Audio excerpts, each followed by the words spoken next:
you? It's Colleen, Rebel Stitcher, and her handsome boy Albus. This is episode number 30. This has been kind of a weird stitching week for me, and I will share my trials and tribulations with you.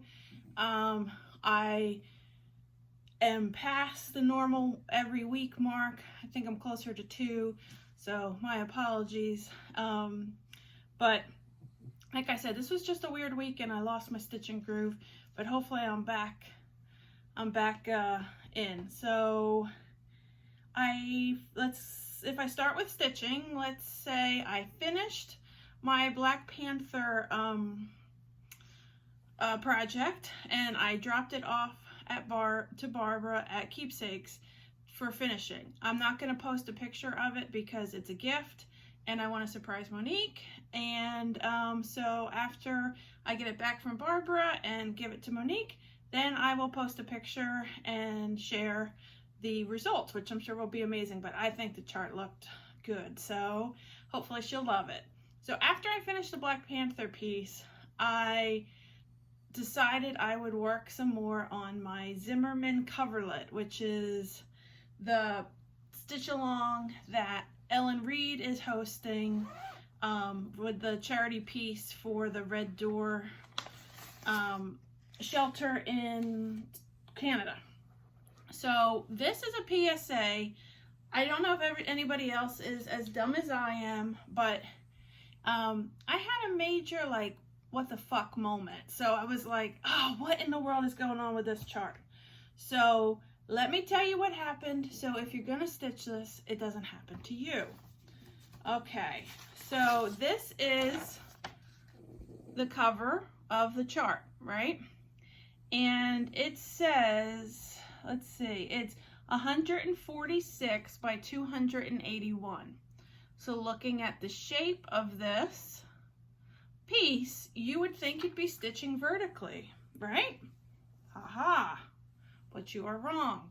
So this was my fabric, and I got this far, and I know I started over more than 3 inches. It was a 3-inch border on every side, but there were 2 more pages that are supposed to fit here, and I'm like, there is no way 2 more pages are gonna fit. So this is where I'm at. And so I went to Keepsakes with an SOS and said, hey, Albie, you're slipping. I'm gonna put you down, babe. Excuse me. Sorry, honey. There you go. Sorry, he was slipping. So there's no way 2 more pages is gonna fit over here. So I was so confused. Went to Keepsakes. Stephanie was there. 2 college-educated women sat there staring at this chart for a long time, double checking the math. The fabric is cut the right way. Then all of a sudden, Stephanie realizes this pattern repeats. So the size they give you is for this section, for 1 complete unit, and then it just repeats. So if you wanted to do it as shown here, you would have to get a piece that much longer. So instead of this way, it's supposed to go this way, and then this is 1 complete piece. So needless to say, I'll be ripping out all that silk. Isn't that fun? And so Steph sat and taped my chart together so I won't get confused. She printed it out. Oh, I just showed you a chart. Shit. Fuck.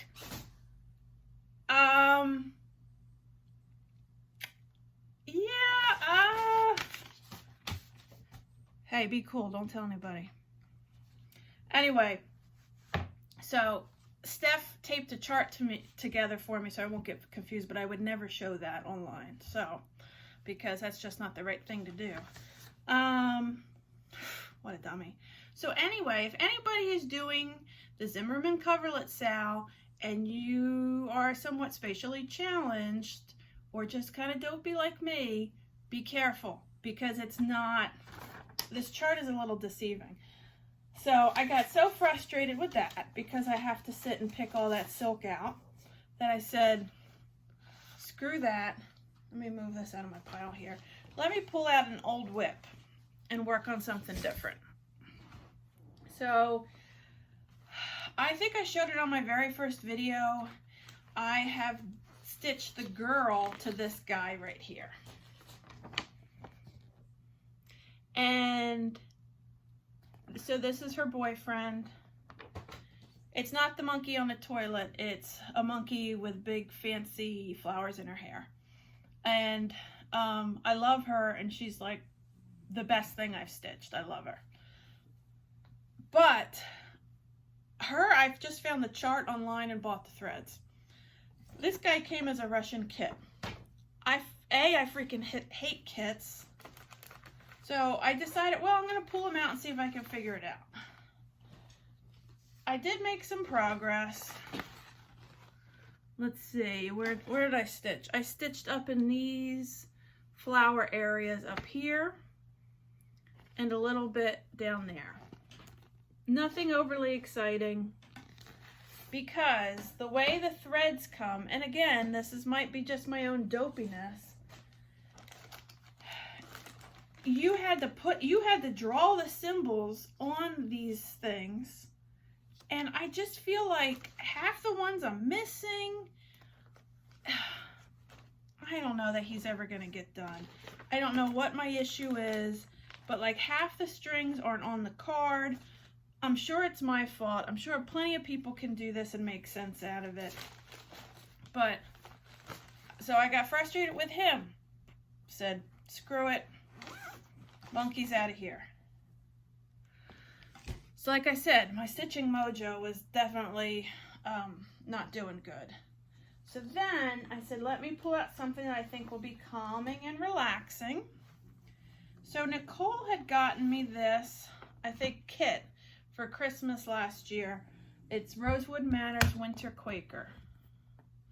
Super pretty, geometric, and this comes with Valdani thread, which I have never used, and 14 count, picture this plus dwarf is the color. So here are the threads, and they're highly variegated, and with the Valdani you just cut a piece and stitch. You don't separate the strands. So this is as far as I've gotten on that. I was feeling kind of wintry. But I do have a question for anybody who has stitched this before or just has a general opinion. Let's see. See these little snowflakes? Here's one here, and then there's Algerian islets in the center of that. For those, they say to just pull one strand out of the thread on there, but I feel like it looks so thin compared to the rest. So if anybody has stitched this or anybody has an opinion, let me know. Is that what you did? Is that what you would do? I think this is really pretty, and it's fun to work on the geometric patterns, but I'd like to know. So leave a comment if you have stitched it and let me know if that's what you did. And if you haven't stitched it, do you think it looks good like this, and would you carry on? My take on these threads, it's different, and it's not a bad different, but like they're super variegated, which is really neat because as you're working it, you really see the changes in the color. But it's a little like fine string, almost like the string that you would tie up a package if you lived in the Depression or something, but a little bit finer than that. So it's a little weird. Doesn't have the same feel, but that's not necessarily a bad thing. And I haven't been, knock on wood, getting a lot of tangles or anything in it or not. So I'm enjoying this. So I have one more whip. Let me move this out of the way, but I'm gonna save it until haul and it'll make more sense then. So, okay. Haul. Lynn Dorney, my friend, Lynn X Stitch Creates, she had made a project bag, and I said, no, I'm not going to get it because I need to be strong and, you know, rein in my budget. Anyway, here's her card if anybody wants to check her out. When Stephanie from Just Keep Stitching posted that Ruth Bader Ginsburg bag, she blew up, and so she does have a wait list. But be patient with her because her bags are freaking amazing. Look at this Rosie the Riveter. The inside fabric matches her little bandana, and her little button, her little zipper pull, well, if I can get that, is Rosie's fist. Come on, that's awesome. So this was my haul. And then my other haul was more of a stitchy kindness. One moment, something fell. Okay, Steel City Stitchers, you've heard me talk about them before. They were having a giveaway, and I typically don't enter giveaways. I just feel bad. Like, I was like, I'm good. Let somebody else win. But they had one, and what you had to do was tell your favorite serial killer, name your favorite serial killer, or talk about a story about serial killers. And so I just couldn't resist sharing this story, and apparently they liked it, so I won. But my high school art teacher claims that her cousin was Ted Bundy, and she said that he was like such a total jerk. They'd be sitting at the kitty table, and under the table he'd be like pinching you, but all polite to the adults, and all the adults would be like, see, why can't you be more like Teddy? And Teddy's such a good boy. And apparently it stuck with my art teacher. She's like, yeah, Teddy's a serial killer, and I never went to jail, so maybe I don't want to be like Teddy. So anyway, it was a funny story. Apparently they thought it was funny. So the giveaway was for a piece of Jody's amazing blood splattered fabric and a pattern. It's a digital download, so I don't have it printed out yet. By Paper Crane. It said black is slimming, and it also hides the blood of my enemies. So that's a good companion piece to that. And then because Jody is awesome, she sent this other piece that she bleach dyed, which is just amazing. So anyway, through all that, Jody and I have been talking a fair bit and gotten kind of friendly. And I